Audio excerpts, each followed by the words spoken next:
wanted to share where I've been, kind of where I'm headed to, hoping that maybe it could give some inspiration to people. When I was younger, I didn't realize how similar we all are.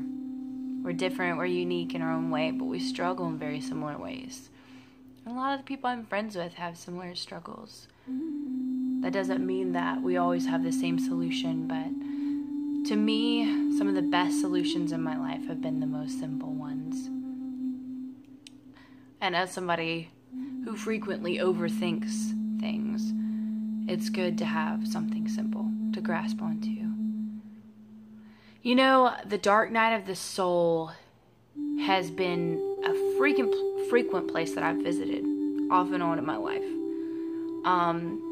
It's been a place for deep transformation and looking at things that I probably wouldn't have looked at otherwise. But sometimes when you're in a really dark place, you don't really see how or if you're ever going to come out of that place.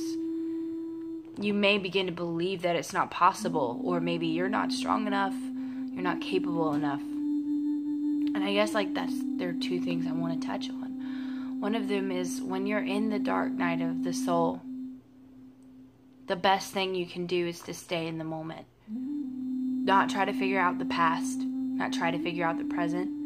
I mean, not the present, but the future. You know, you may need to journal about things. You may need to talk to people about things that have happened to you and process those things.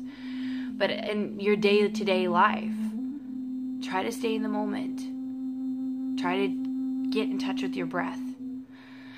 Breathing deeply. I didn't even realize how I would just have such shallow breath most of the time, and I wouldn't deeply breathe because I was so tense and full of anxiety.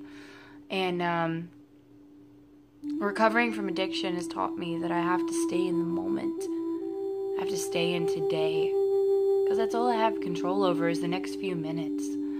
And then letting go of control, letting go of the future. You know, dark thoughts are going to come and go. But the thing that's been the most helpful for me has been to allow them to be there and not try to force them, but then adding in a commentary of, yes, you're here and I accept you. Here is a positive note as well. If you're on a journey of recovery, if you're trying to heal yourself from your past, you know, the best thing that I've ever been able to do for myself is to keep looking up, to keep a positive attitude. So forgive myself for the mistakes that I make, because they're bound to happen. And allow myself to be human, but have a positive view and reward myself for the successes that I make along the way. Because it makes all the difference in the world. And how I see myself. If I choose to see myself as a loser, as somebody who always fails, you know, I'm putting myself down. That goes to the second part of this. I feel like from birth, there's this mentality of making people feel like we're not enough. You're never pretty enough. You're never smart enough. You're never talented enough. You're never enough. You always have to be something more to get what you want, or to feel loved and accepted and worthy. But the truth is that small-mindedness when it comes to what it means to be enough. Your appearance, your intelligence, what you do, what you don't do, it will never begin to touch what it means to be enough. We are more than enough. We are more than our limited perception of what it means to be enough. We are infinitely enough. And we're so much more than our brain understands. We are infinite.